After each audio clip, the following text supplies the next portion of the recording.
Bonjour à tous, bonjour chers frères et sœurs, je vous salue fraternellement en Jésus-Christ. Je rends grâce à Dieu ce matin d'être parmi vous. Je lui rends grâce pour le souffle de vie. Je lui rends grâce de me donner la capacité de venir vous conduire dans ce moment de repentance. Le Saint-Esprit, effectivement, est la lumière. Genèse 1er, au verset 2 à 3, nous dit ceci. Il est écrit que la terre était informe et vide, et il y avait des ténèbres à la surface de l'abîme, et l'Esprit de Dieu se mouvait au-dessus des eaux. Au verset 3, il nous est dit que Dieu dit que la lumière soit, et la lumière fut. Alors que la lumière, qui est le Saint-Esprit, éclaire nos ténèbres durant ce moment de repentance et qui nous conduise encore dans toute la vérité. Prions. Tendre Père céleste, nous te rendons grâce ce matin d'être là avec toi, prosterné devant ton trône de grâce, ton trône de paix, ton trône d'amour, ton trône de lumière, ton trône de gloire. Ô Père, au nom de Jésus, nous venons nous humilier devant toi ce matin, parce que Père, il n'y a rien de bon en nous. Alors voici que nous avons invoqué le Saint-Esprit avec ta servante.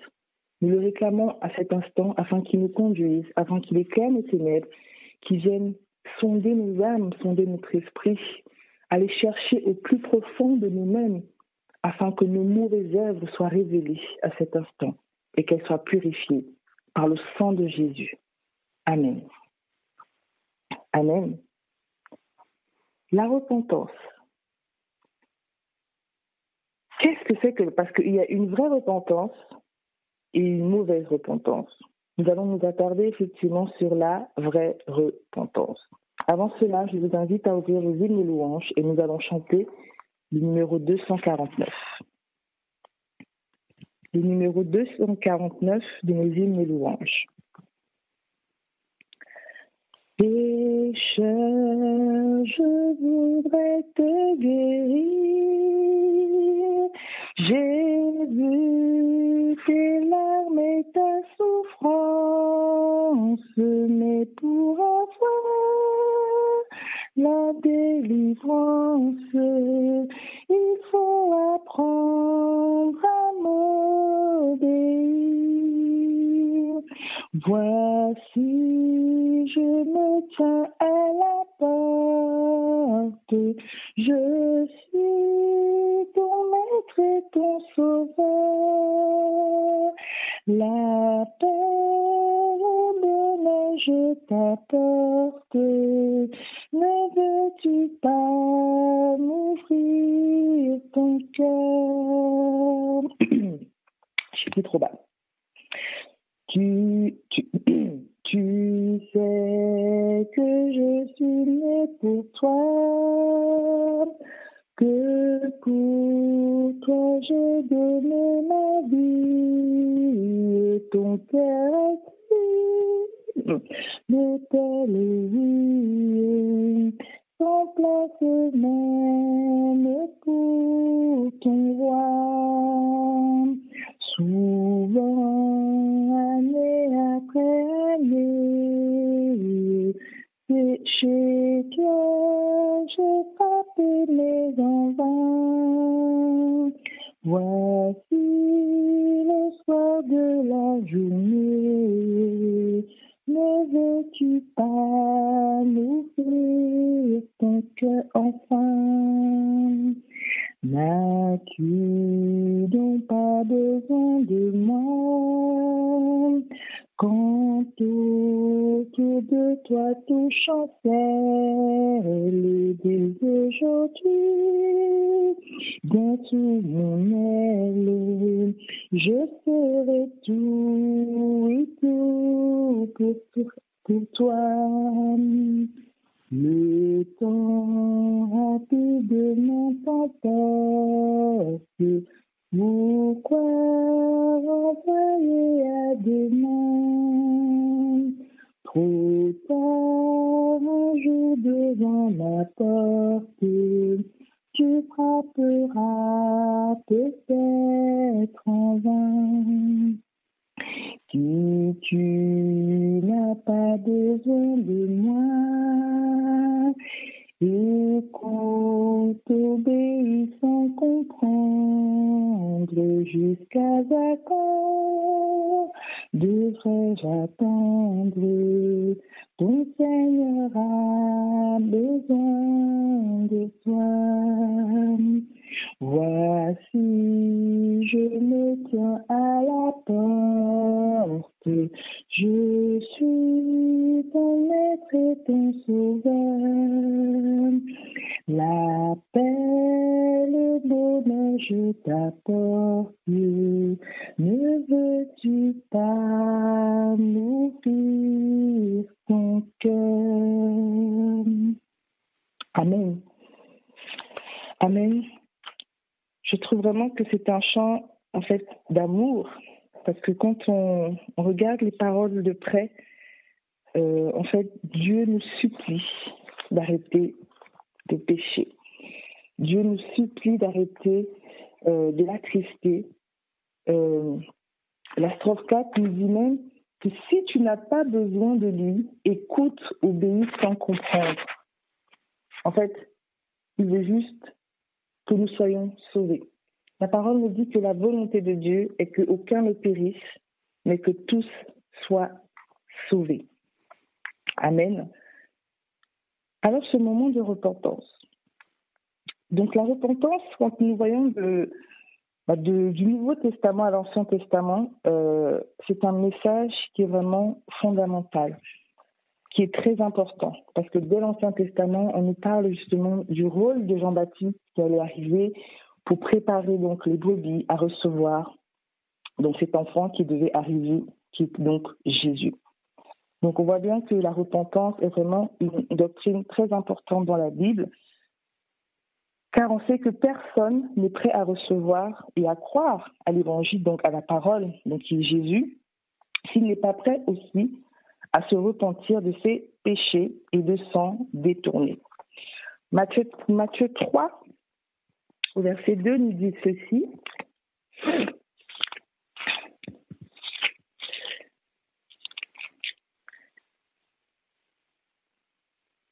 Matthieu 3, au verset 2, il est écrit, il disait, répentez-vous, car le royaume des cieux est proche. C'est donc Jean-Baptiste qui parlait, qui prêchait ce message de la repentance. On voit aussi Jésus dans Matthieu 4, au verset 17, Flora parlait de cette histoire tout à l'heure, après qu'il ait été rempli du Saint-Esprit, qu'il soit allé dans le désert. Il avait aussi un message, et c'était le même message donc que Jean-Baptiste. Au verset 17 de Matthieu 4, il nous a dit ceci. Dès ce moment, Jésus commença à prêcher et à dire « Répentez-vous, car le royaume des cieux est proche ». On le voit aussi après que Jésus a mandaté ses disciples aussi à aller prêcher donc ce message. Lisons dans Marc 6 au verset 12. Marc 6 au verset 12, il est écrit donc « Ils partirent et ils prêchèrent la repentance ». Donc ce sont donc les disciples de Jésus qui partaient pour prêcher la repentance.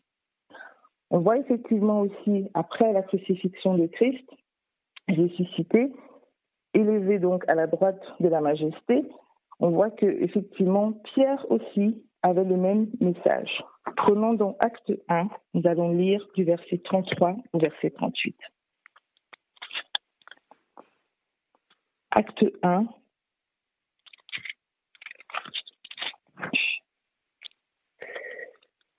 J'arrive. Excusez-moi, c'est Acte 2, pardon.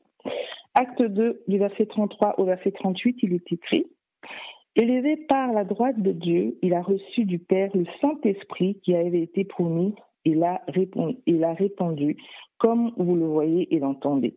Car David n'est point monté au ciel, mais il dit lui-même, le Seigneur a dit à mon Seigneur, assieds-toi à ma droite, jusqu'à ce que je fasse de tes ennemis ton marchepied.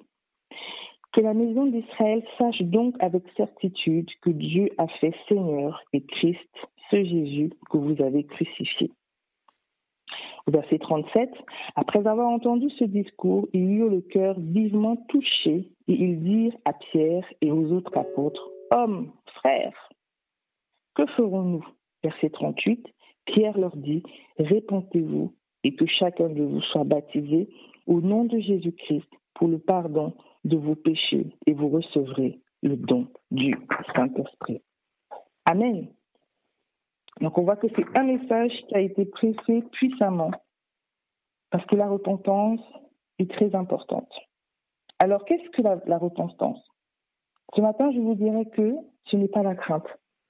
Ce n'est pas la crainte parce qu'avoir peur d'arrêter de pécher parce qu'on va périr n'est pas la vraie repentance. Ce n'est pas non plus une impression. Ce n'est pas non plus le jeûne et la prière. Ce n'est pas non plus des remords. Nous savons que Judas a eu des remords après avoir trahi notre Sauveur, mais nous savons comment il a terminé. Ce n'est pas non plus la conviction du péché. Ce n'est pas non plus de renoncer à un péché en particulier. La repentance, c'est un changement d'esprit ou de détermination. Parce que je disais que ce n'est pas de renoncer à un péché en particulier, parce qu'on va se dire, par exemple, je vais arrêter de mentir, mais ça, non, je vais le garder un petit peu plus tard, peut-être que, non. Ce n'est pas de renoncer à un seul péché, mais à tous les péchés. Donc, c'est un changement d'esprit, quelque chose donc, qui se fait de manière progressive. Comme Jésus, on a vu qu'il a pas péché, mais ce que je veux dire ici, c'est qu'on dit qu'il progressait donc de gloire en gloire et de victoire en victoire. Donc, c'est quelque chose qui se fait d'une manière progressive avec l'aide du Saint-Esprit. Alors, ce matin, j'aimerais nous poser tous une question. C'est sommes-nous prêts à changer donc d'esprit, c'est-à-dire de pensée, de manière de penser, d'attitude en ce qui concerne le péché. Parce que la parole nous dit que, dans Romains 6 au verset 23, que le salaire du péché, c'est la mort.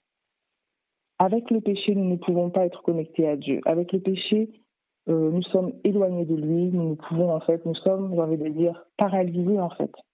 Le péché nous paralyse et nous empêche en fait de rentrer dans le chemin que Dieu avait tracé pour nous.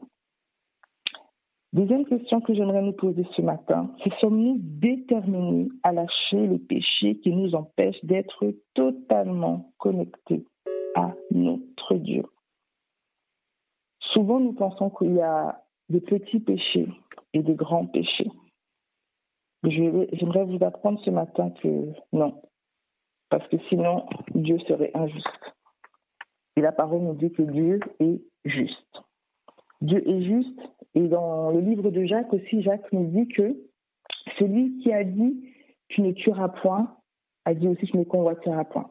Donc on voit aussi qu'il prend un péché que souvent on peut dire c'est du très très très grave, il y a un péché où on peut dire « oh, celui-là, c'est pas très grave, je convoite, ça se voit pas trop, c'est dans les pensées, c'est rien, mais que tuer, c'est quand même manifeste. » Mais laissez-moi vous dire aussi qu'on peut tuer avec la parole.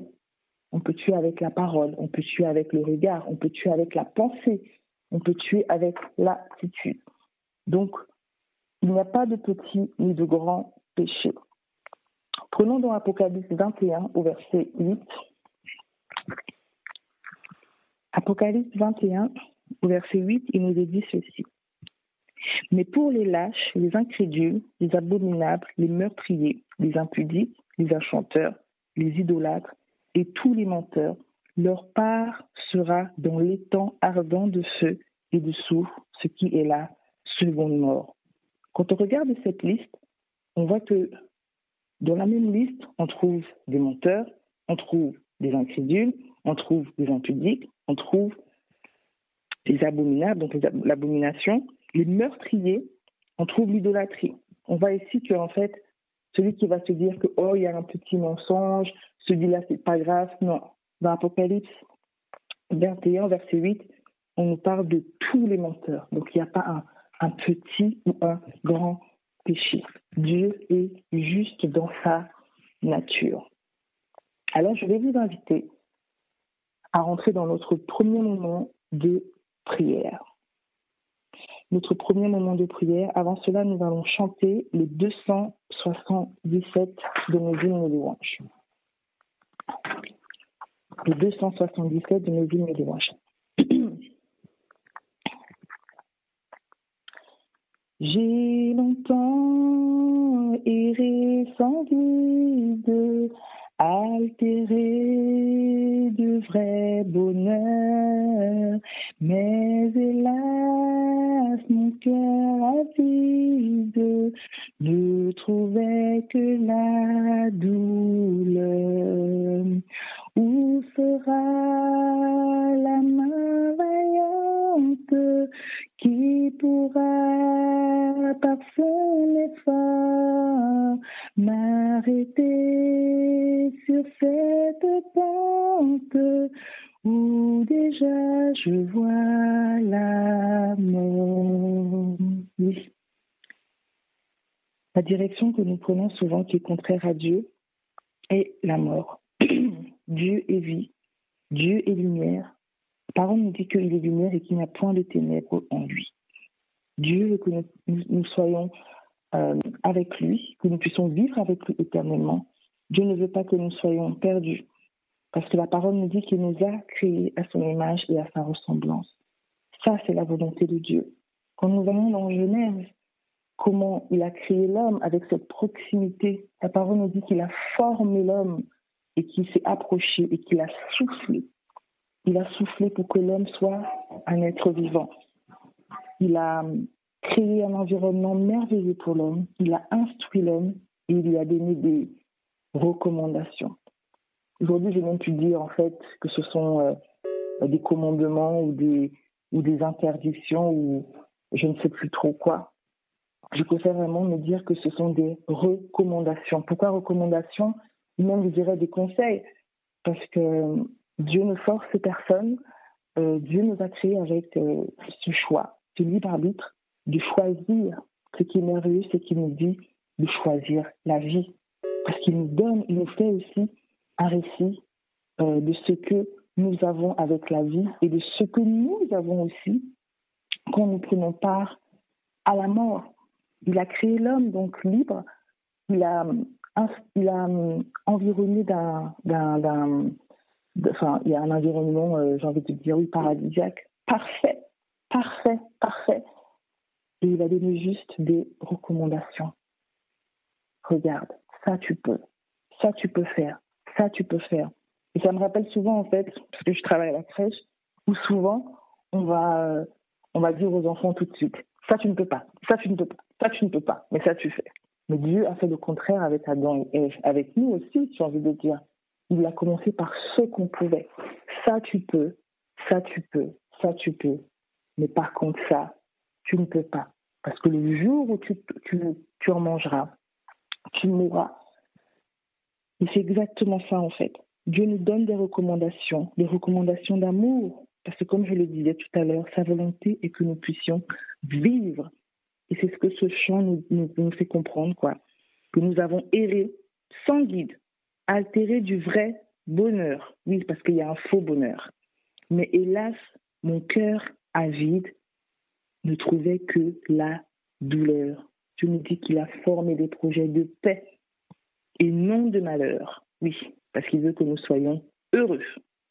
Où sera la main vaillante qui pourra, par son effort, m'arrêter sur cette pente où déjà je vois la mort, la pente de la désobéissance, la pente de la transgression de la loi de Dieu. Alors je vous invite à ce premier moment de prière où nous allons confesser nos péchés. 1 Jean 1 au verset 9, il nous est dit ceci. 1 Jean 1 au verset 9, il nous est dit que si nous confessons nos péchés, donc Dieu, est juste et fidèle et juste, pour nous pardonner et pour nous purifier de toutes nos iniquités. Alors prosternons-nous devant le trône de la miséricorde, le trône de grâce, afin de confesser nos péchés, ces péchés qui nous mènent à la mort, ces péchés qui attristent notre Dieu, ces péchés qui nous éloignent de lui. Alors prosternons-nous et confessons nos péchés devant le trône de grâce. Je vais nous laisser 3 minutes pour cela.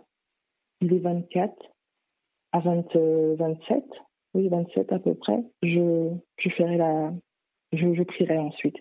Je vais nommer le 277 et je vais vous laisser ces 3 minutes afin de confesser, que nous puissions confesser nos péchés devant notre Père. Amen.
Dieu 3 fois saint, Dieu de lumière, Dieu de gloire, Dieu de paix, Dieu de vie, Dieu de justice, Dieu amour, Dieu tout-puissant. Père, nous voici devant ta face ce matin, prosternés devant toi, afin de te demander pardon. Pardon parce que nous avons péché contre toi, pardon parce que nous avons fait tout ce qui est mal à tes yeux, pardon parce que nous avons transgressé ta loi, pardon parce que nous avons voulu suivre notre propre chemin, qui est contraire à ton chemin, le chemin que tu as tracé pour nous, qui est la vie éternelle. Ta parole déclare que ce que tu veux pour nous, ce que tu veux pour l'homme, c'est qu'il soit saint. Alors nous te demandons pardon, parce que dans ce corps merveilleux que tu nous as formé, nous l'avons souillé, nous l'avons meurtri. Nous avons rapporté des choses dans ces corps, Seigneur, qui ne sont pas de toi. Tu nous as créés à ton image et à ta ressemblance. Et nous avons souillé ce temple. Ô Père, nous voulons te demander pardon. Pardon pour l'abomination. Pardon pour les meurtres. Oh oui, nous avons tué avec les yeux, avec les pensées, avec le cœur, avec les gestes. Nous te demandons pardon pour l'impudicité. Nous te demandons pardon pour les enchantements, oui, parce que nous sommes allés consulter, Seigneur, des enchanteurs, parce que nous avons manqué de patience, Seigneur, parce qu'on voyait qu'une telle chose n'arrivait pas, et nous sommes allés. Oh Père, nous voulons te demander pardon pour cela. Nous te demandons pardon, Seigneur, pour l'idolâtrie. Oui, nous avons idolâtré même nos enfants, idolâtré nos voitures, nos maisons, idolâtré notre famille. Et nous voulons te demander pardon pour cela ce matin. Nous voulons te demander parce que nous avons menti. Pardon, Seigneur, parce que nous ne sommes que des pauvres pécheurs. Alors, comme tu l'as dit dans 1 Jean 1, au verset 9, que si nous te confessons nos péchés, tu es celui-là qui est juste et fidèle pour nous pardonner et pour nous purifier de nos souillures et de nos iniquités. Par le sang de Jésus, purifiez-nous ce matin. Par le sang de Jésus, lave-nous ce matin. Par le sang de Jésus, assainis-nous ce matin. Par le sang de Jésus, nettoie-nous ce matin de nos souillures, de nos pensées, de nos agissements, de notre attitude.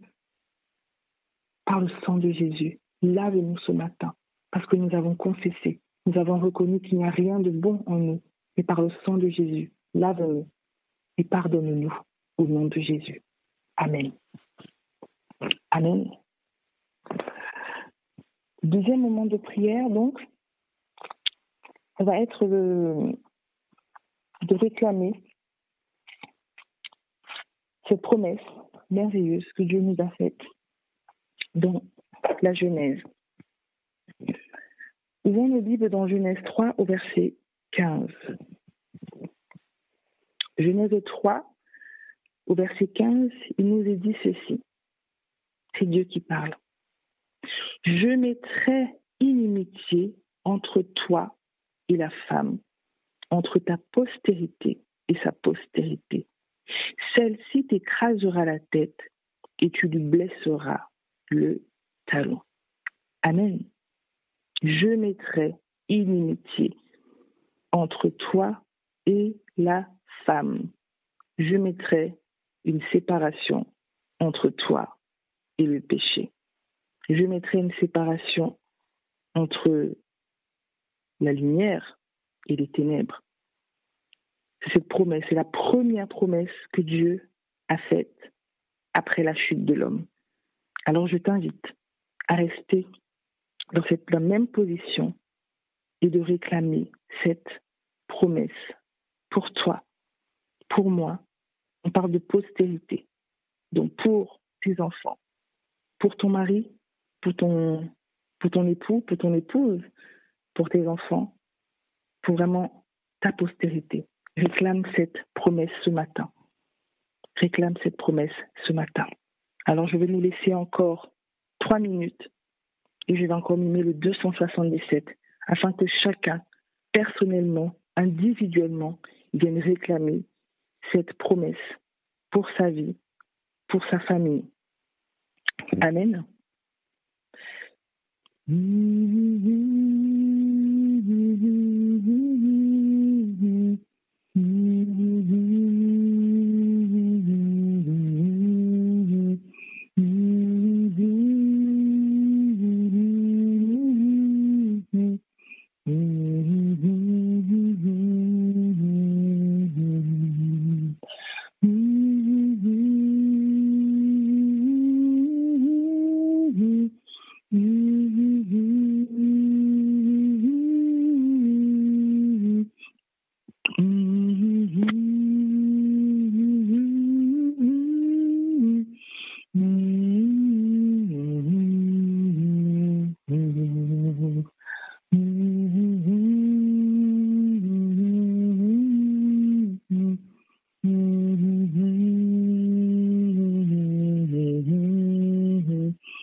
Ô Père, nous voici encore à cet instant, tous d'un commun accord, afin d'élever cette prière vers toi.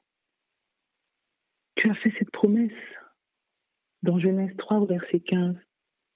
Tu as dit que tu mettras l'inimitié entre nous, entre Satan et nous, entre notre postérité et sa postérité, qu'il n'y aura pas part. La lumière n'a pas part aux ténèbres. Toi-même, tu le déclares dans 1 Jean 1, au verset 5, si je ne me trompe pas, que tu es lumière et qu'il n'y a point de ténèbres en toi. Tu nous as créés à ton image et à ta ressemblance. Tu es lumière et tu veux que nous vivons dans la lumière et que les ténèbres soient éloignées de nous. Alors nous réclamons cette promesse ce matin, dans nos vies, dans nos maisons.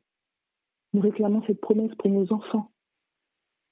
Nous réclamons, Seigneur, cette promesse pour les enfants de nos enfants, afin que cette promesse, Seigneur, soit une réalité dans nos vies et que ton nom soit glorifié.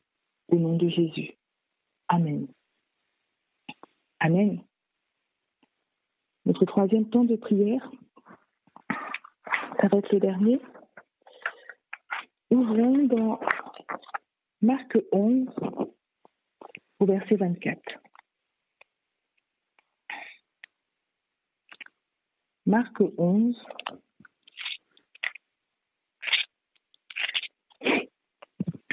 au verset 24. C'est Jésus qui parle.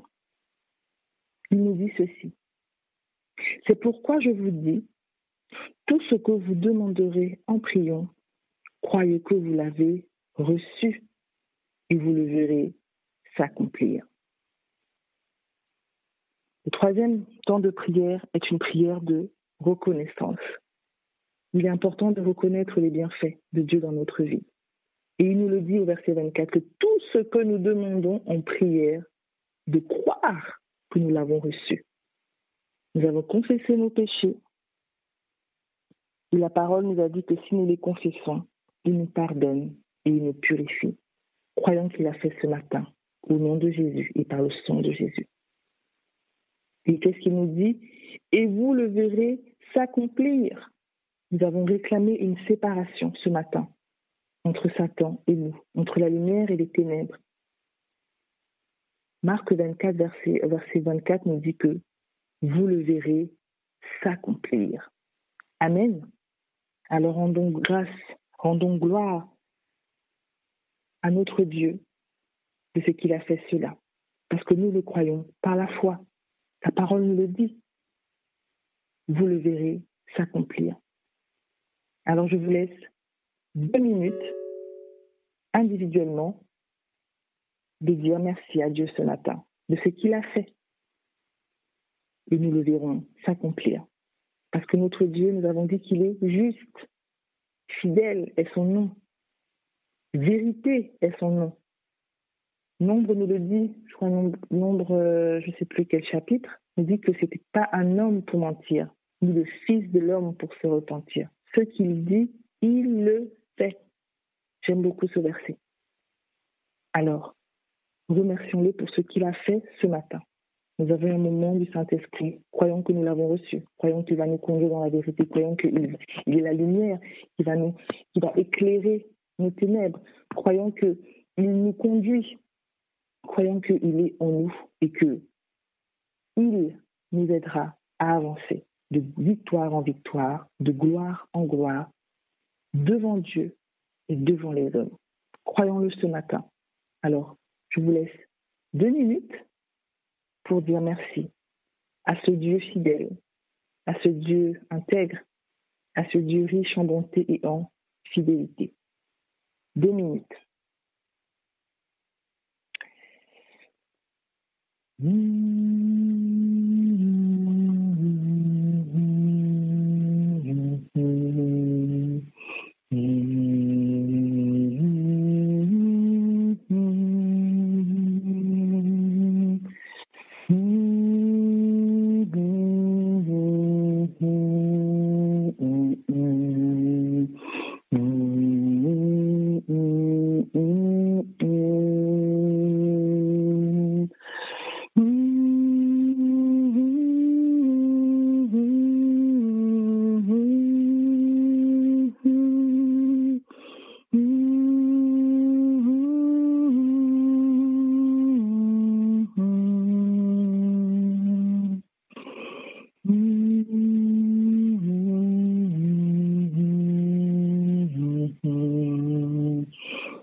Mon Dieu, plus près de moi, plus près de moi.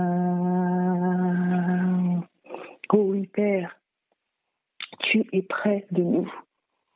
Et nous venons, Seigneur, Père, en ce matin, au nom de notre Seigneur Jésus-Christ, te dire merci. Merci parce que nous avons cette conviction et cette assurance ce matin. Ce que tu nous as dit à travers la parole, nous le verrons s'accomplir. Parce que tu es fidèle et que ce que tu dis, tu le fais. Alors on voulait juste prendre ce temps pour te dire merci. Merci pour la vie. Merci pour le pardon. Merci de ce que tu nous laves et que tu nous purifies du sang de Jésus. Merci de ce que tu nous conduis par ton esprit. Merci de ce que tu nous donnes, cette possibilité, cette capacité, cette détermination de venir ici, parler de toi, t'adorer, te magnifier. Merci pour Michael, merci pour Jabrin, merci pour leurs enfants, merci pour ce ministère.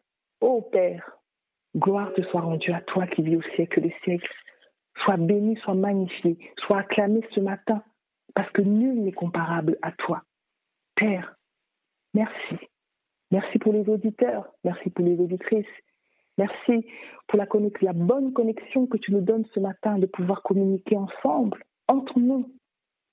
Sois béni, sois magnifié, sois exalté, sois élevé, sois honoré, parce que tu es digne d'être magnifié, d'être glorifié, d'être invoqué ce matin. Notre Dieu, notre Père, au nom de Jésus. Amen.